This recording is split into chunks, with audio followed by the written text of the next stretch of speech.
System that enrolls nearly 50,000 students and employs 16,000 faculty and staff on the campuses in Lincoln, Omaha, and Kearney, plus academic divisions all across the state.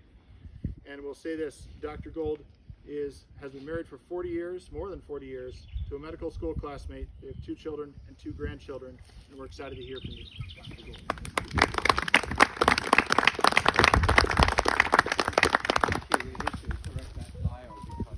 August, we celebrated 50 years. Well, don't plug me, it's not her. She survived 50 years together. Well, thank you for the introduction. Thank you for the opportunity to be here. And I, too, met Stan in Panera, so I'm a big Panera fan. And I appreciate the opportunity to be here today because I have spent a moderate amount of time studying Civil War history. And this month, this particular time of the month is very notable because May 6, 1863 was the Battle of Chancellorsville. That particular battle was actually one of the bloodiest battles in the Civil War history. There were over 28,000 soldiers who lost their lives, including Stonewall Jackson died in the Battle of Chancellorsville. Chancellorsville, Virginia, is actually not very far from the Potomac River. And as the battle was being planned, President Lincoln realized that if Chancellorsville was lost and the so-called Army of Northern Aggression was not doing terribly well in the war, that it was very likely that the city of Washington would burn and it would be the end of the Civil War.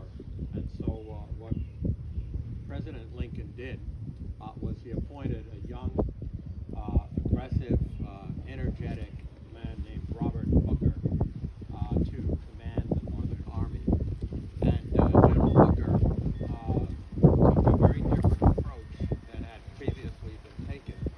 And rather than directly attack General Lee's army, the Rappahannock River separates right in the middle of Chancellorsville. If you've never been there, it's actually worth driving through. It's a very scenic place. And so rather than attacking General Lee, because he actually had quite a force in terms of just artillery, cavalry, head count than General Lee, so it should have been a pretty straightforward battle. But he chose to not do that, and he chose to take not just days, weeks, but actually months to feed, to clothe, to provide better artillery, maintenance, do all the things to prepare for what was believed to be the final battle of the Civil War.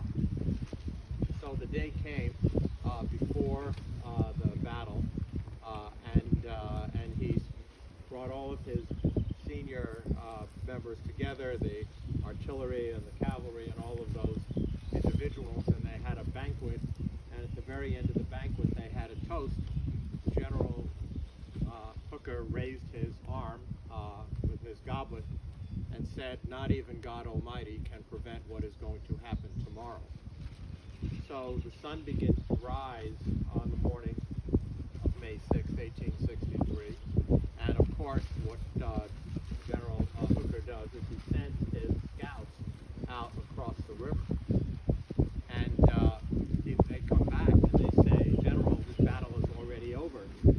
They have realized how strong your army is, and they are just retreating into the distance back south." And General Hooker says, "Well, then we will chase them down, we will kill every man, and we will declare victory, and we will end the Civil War of the United States."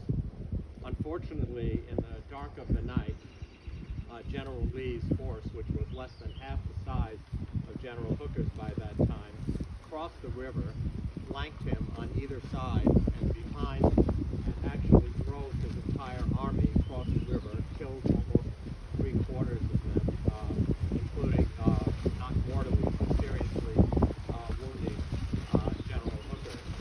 They, of course, were victorious and then went on and started getting that became the historic battle of the Civil War, which was actually the bloodiest battle of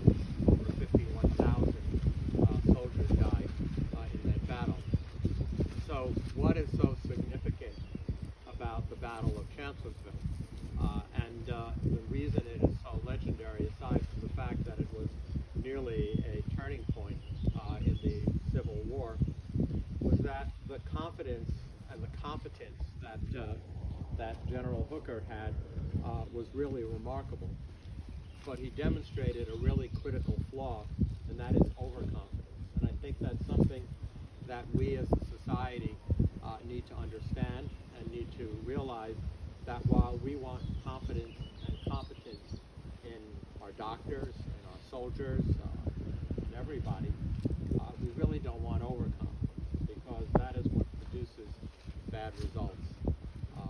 And so every time this year, when I think about the Battle of Chancellorsville, I think about that very delicate balance between being competent, being confident, and being overconfident. And if you ever want to read more about the battle, it turns out that Malcolm Gladwell wrote an amazing piece about the Battle of Chancellorsville and why it was so important in the history of the American Revolution, of the Civil War. But it turns out, actually, that the battle was so empowering to General Lee that when he marched north to Gettysburg, Pennsylvania, he committed exactly the same overconfidence that cost General Hooker the Battle of Chancellorsville.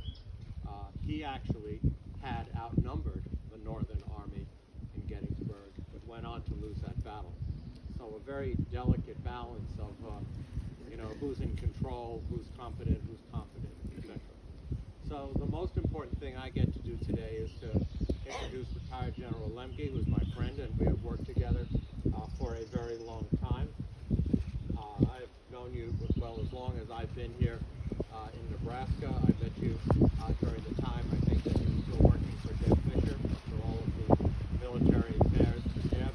He is retired adjutant general, ran the Guard, graduate at the Air Force Academy. I do have that year, sir, but I'll let that go for a better time.